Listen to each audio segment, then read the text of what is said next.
ছোলার ডাল বানাবো, তার জন্য দেখো একটা মিক্সিং জারের মধ্যে একটু আদা, কাঁচা লঙ্কা আর একটু গোটা জিরে দিয়ে দিয়েছি। এবার এটাকে একটা পেস্ট করে নেব। পেস্ট করে নিয়েছি, একটা বাটিতে ঢেলে নিচ্ছি।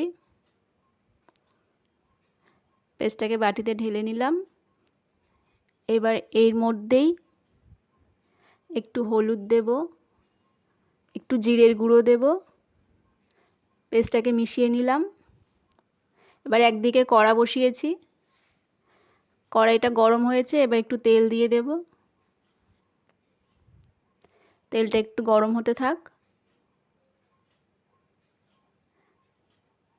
এবার দিয়ে দিচ্ছি গোটা গরম মশলা। তেমন কিছুই না, শুধু একটু দারচিনি, একটা এলাচ, একটা তেজপাতা আর একটা শুকনো লঙ্কা আর একটু গোটা জিরে। এটাকে একটু নেড়ে চেড়ে নেব। শুকনো লঙ্কা দেওয়ার পরে আদা কুচি দিয়েছি। এবার দিয়ে দিলাম টমেটো কুচি। দিয়ে এবার পেস্টটাকে ঢেলে দিলাম। এবার এটাকে একটু ভালো করে কষাবো।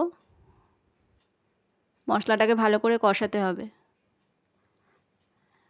এবার এর মধ্যে একটু হিং দিয়ে দেব, সামান্য, একদম 1 চিমটি।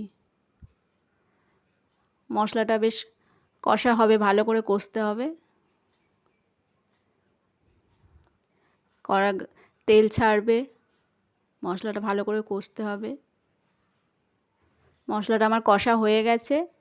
এবারে আমি সেদ্ধ করে রাখা ছোলার ডালটা দিয়ে দিলাম।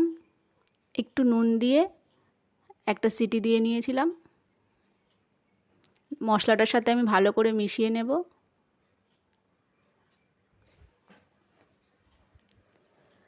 ভালো করে মিশিয়ে নিলাম।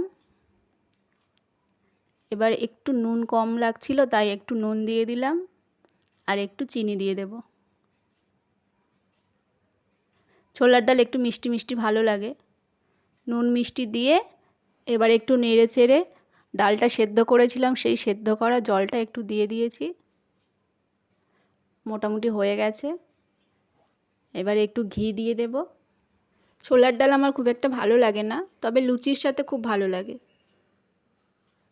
তোমাদের কেমন লাগে জানিও, আর কিসের সাথে খেতে ভালো লাগে সেটাও জানিও।